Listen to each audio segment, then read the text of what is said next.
हदबंदी commission के initial draft report के बाद जम्मू कश्मीर में सियासी जमातों का रद्दअमल सामने आया। जहां भारतीय जनता पार्टी को लगातार तनकीद का निशाना बनाया गया, वहीं अब जम्मू कश्मीर में वजीर दाखिला अमित शाह के इंतखाबात को लेकर बयान के बाद अब सियासी हलचल भी शुरू हुई है। जहां चनाब खुत्ते का और पीर पंचाल इलाके का अब सियासी जमातें दौरा करके अब जम्मू पहुंची है। इस वक्त मेरे साथ मौजूद है अपनी पार्टी के सदर अल्ताफ बुखारी जी। बुखारी साहब, खैर मकदम है आपका। जिस तरह से हदबंदी कमीशन का जो इनिशियल ड्राफ्ट रिपोर्ट हुआ, सियासी सरगर्मियां शुरू हुई, उसके बाद फिर से एक बार जम्मू कश्मीर में अब ऐसा लग रहा है कि इंतखाबी मैदान जो है वो मरकज ने तैयार करके रखा है और अब जम्मू कश्मीर में इंतखाबात जल्द मुनक्किद कराए जाएंगे। किस तरह से आप देख रहे हैं अमित शाह के इस बयान को?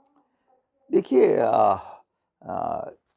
होम मिनिस्टर साहब का ये बयान जिस वक्त आया तो उसमें एक चीज़ तो क्लियर हो गई है कि कहीं ना कहीं लगता है कि भारत की सरकार ने ये तय किया है कि यहाँ जो लोग महरूम रखे गए हैं 4 साल से बुनियादी हुकूक से, जो डेमोक्रेसी, ग्रास रूट डेमोक्रेसी, तो लगा तो ऐसा ही कि शायद सीरियसनेस है। लेकिन तब देखिएगा जब होगा, क्योंकि बहुत बार पहले भी ऐसा कहा गया और अभी भी कोई ऐसा नहीं कहा गया कि कल या परसों या 2 महीने बाद।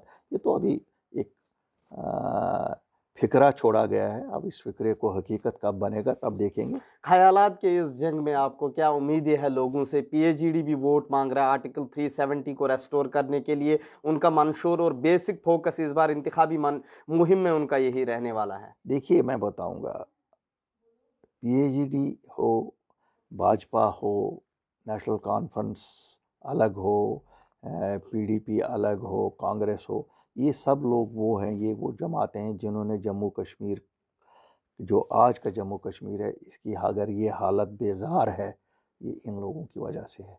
इन सब जमातों ने यहाँ इक़्तिदार या इकट्ठे चलाया है या अलग अलग चलाया है। आप देखिए, 4 साल से बीजेपी इक़्तिदार में है। इससे पहले बीजेपी पीडीपी इक़्तिदार में थी, उससे पहले नेशनल कॉन्फ्रेंस कांग्रेस इक़्तिदार में थी, पीडीपी कांग्रेस इक़्तिदार में थी, पीडीपी बीजेपी नेशनल कॉन्फ्रेंस इक़्तिदार में थी। तो हाल तो इन्होंने बुरा ही हमारा किया है। तो ये किस नाम पे, किस बात पे, किस परफॉर्मेंस पे लोगों के पास जाएंगे? जो पीएचईडी का एजेंडा है, कहाँ पे आपको एतराज है उनके उस एजेंडे पे? कहाँ पे कौन एतराज करता है पीएचईडी के एजेंडा से? मुझे नहीं लगता जम्मू कश्मीर के लोग उनके एजेंडा से कोई एतराज करते हैं। फिर क्यों आप एक ही बैनर के नीचे नहीं आ रहे? सुनिए, एजेंडा की बात नहीं है। बात यह है कि ये क्या उनकी जाती मारूस है, जाती जायदाद है जम्मू कश्मीर, कि वो कोई एजेंडा? ये तो लोगों का एजेंडा है। लोगों का 370 छिन गया है, लोगों का 35A छिन गया है। ये पीएचईडी का नहीं है। और वो कौन होते हैं? वो क्या ये इलेक्शन में हिस्सा लेके या ना हिस्सा लेके वो वापस दिला सकते हैं? ये तो सुप्रीम कोर्ट दे सकती है। अल्लाह करे सुप्रीम कोर्ट दे दे। तो लोगों को धोखा है। तो अगर आप सुनिए, आप जैसे लोग भी इस धोखे में फंस रहे हैं। ये तो लोगों को धोखा। हम तो कहते हैं इस फैसले पे नजरसानी ना करे, क्या अल्ताफ बुखारी पीएचईडी के सामने बात उठाकर? पीएचईडी है कौन इसका? देखिए, इसका हकदार हर जम्मू कश्मीर का वासी है, उतना ही जितना कोई नेशनल कॉन्फ्रेंस में बैठा हुआ या कांग्रेस में बैठा हुआ या बीजेपी में बैठा हुआ। 4 साल पहले जिस वक्त ये हटा था, शायद जम्मू में खुशियां थी। आज जाओ ना जम्मू में, आप सर्वे करो, 90% लोग इसके खिलाफ हैं। क्या इंतखाबात में अपनी पार्टी का इंतखाबी मंशूर जो होगा उसमें आर्टिकल 370 जो खुसूसी तशक्कुर जम्मू कश्मीर का था, आपको मैं बता दूं, जम्मू कश्मीर अपनी पार्टी सच की सियासत करती है। और सच ये है, कोई भी जमात इसको वापस नहीं ला सकती है, इंतखाबात में हिस्सा लेके या ना लेकर। ये सुप्रीम कोर्ट तक है या पार्लियामेंट तक है। ये तो धोखा। पार्लियामेंट तक आप अपना दबाव बढ़ाने में कामयाब हो पाएंगे? कोई दबाव नहीं बढ़ेगा। जम्मू कश्मीर का कोई दबाव नहीं, 5 मेंबर से कोई दबाव नहीं बढ़ता। तो क्या आपको उम्मीदें नहीं है अब इसकी वापसी? हमें अदालत से क्यों नहीं? 100% अदालत में अगर वापसी नहीं क्यों नहीं होगी? अगर अदालत क्यों ने नहीं होगी? नहीं की, क्यों तो नहीं होगी? पार्लियामेंट से क्या उम्मीदें हैं? आप क्यों समझते हैं कि नहीं होगी? What makes you believe? What makes you believe? There is no reason. Why not? हर एक, देखिए, जो भी सायल अदालत में अपना केस ले जाता है, आखिरी दिन तक उसको उम्मीद होती है कि अदालत इंसाफ करेगी। और चूंकि इंसाफ का सबसे बड़ा मंदिर सुप्रीम कोर्ट है, मुझे नहीं लगता जम्मू कश्मीर के लोगों को जी कोई शक होना चाहिए। जी बाकी ये धोखा है। देखो, इलेक्शन रोड बनाने के लिए है, इलेक्शन एक एडमिनिस्ट्रेशन को चलाने के लिए है, इलेक्शन स्कूल बनाने के लिए है, इलेक्शन नलका देने के लिए है। इलेक्शन जी कतन इसलिए नहीं है, ये धोखा है। और हमेशा से हमें ये 47 ऐसे धोखे दिए। कभी यहाँ इन्होंने कहा महाजराई शुमारी, कभी बोला ऑटोनॉमी, कभी बोला सेल्फ रूल, कभी बोला यहाँ वालों ने कि अब तो जम्मू का चीफ मिनिस्टर नहीं आया, गुलाम नबी आज़ाद साहब रहे, क्या किया? आज तो पूरी सरकार ही जम्मू वाले चला रहे हैं। बीजेपी तो कश्मीर में है ही नहीं, यही क्या किया?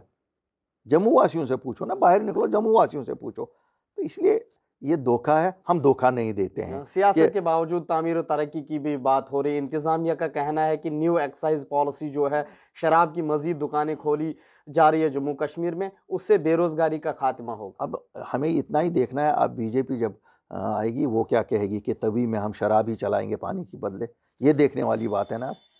अब तो ऐसे ऐसे भी सियासी जमातें यही कहेंगी ना।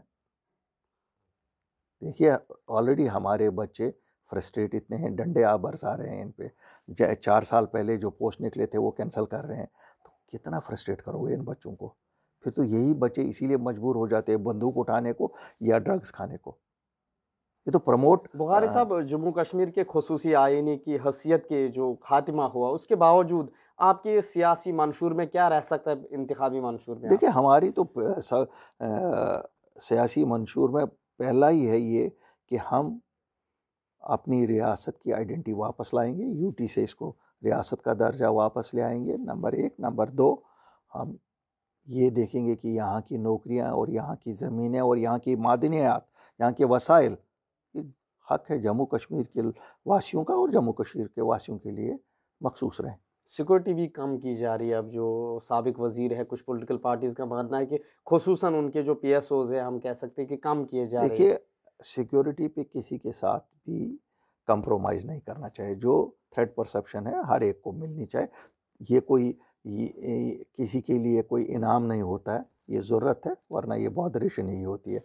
जिसको जो थ्रेट परसेप्शन है उस हिसाब से सिक्योरिटी मिलनी चाहिए और उसमें कोई भेदभाव नहीं होना चाहिए। बहुत बहुत शुक्रिया।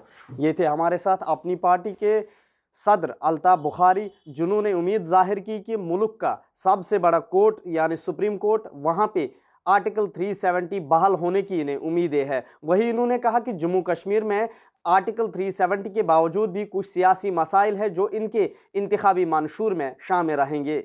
ईटी भारत उर्दू के लिए जम्मू से मैं मोहम्मद अशरफ।